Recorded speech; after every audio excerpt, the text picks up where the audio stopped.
I want you to hear my opening statement. This is the most important election of your lifetime. And whether you like Hillary Rodham Clinton or Donald J. Trump doesn't matter. There is only one person you can vote for.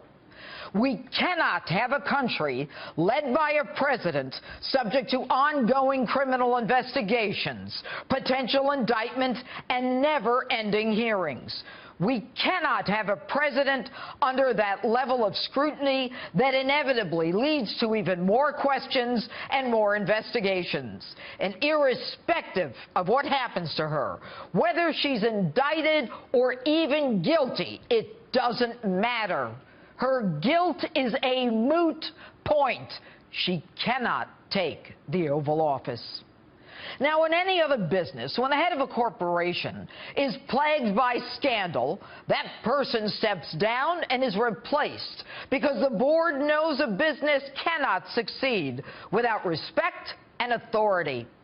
How do you think the world is going to look at the United States when a woman under federal criminal investigation, who's lied repeatedly to the American people, is elected? Do you think they'll take her at her word? How many countries already own her through the Clinton Family Charitable Foundation, which was used to raise a minimum of $100 million just for her husband, Bill? How many countries like Morocco own her because they gave $12 million for 5 minutes with Bill? Just think. We can have our own world joke, like Bunga Bunga Prime Minister Berlusconi under constant investigation while in office and then sentenced to prison.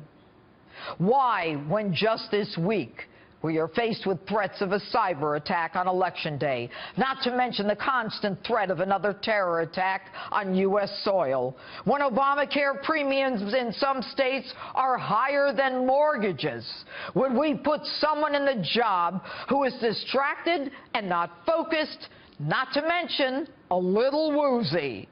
We need a commander-in-chief focused on daily briefings, not one who, along with her staff, is worried about her and her spouse's investigation and what leverage can be used to shut that investigation down, worried about what vulnerabilities they have or whether they are being blackmailed or extorted.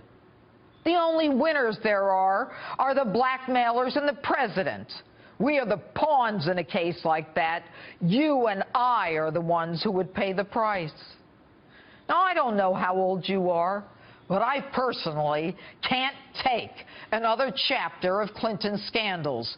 The Rose Law Firm, Cattle Futures, Travelgate, Monica-gate, the McDougalls, a husband and a wife, both of whom would rather go to jail than testify against the Clintons, and people dying of all kinds of things along the way.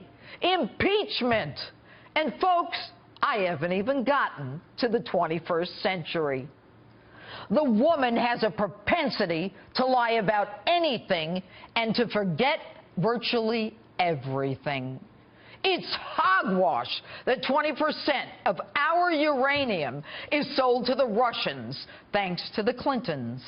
Our Department of Justice has already been corrupted by Bill Clinton, and now brazenly, the target of that criminal investigation, Hillary, announces that she'll keep Loretta Lynch as her AG should she become president.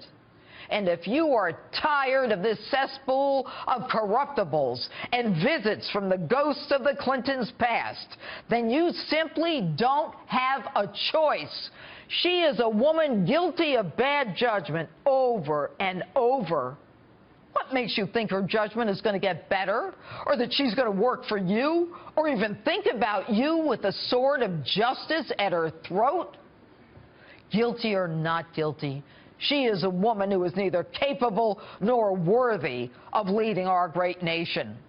And if you think it's time we hire a person for the Oval Office who is proud of America, who believes in law and order, who believes that our vets take priority over illegal immigrants, that open borders present a danger to us, that it's time to make fair trade deals, who sees us as a sovereign nation, who is proud of us and our American history, who will work on making us rich instead of herself or her family, then it's time to vote for the person who believes in the Constitution, the only one who will bring change, who is willing to roll up his sleeves, who will put in the time, has both the energy and the clarity, the one who doesn't give a darn about political correctness, the one who knows how to create jobs, and yes, the one who wants to make America great again. You've got 72 hours. It's up to you. And that's my open. Tell me what you think on my Facebook page or Twitter, #Judge Jeanine.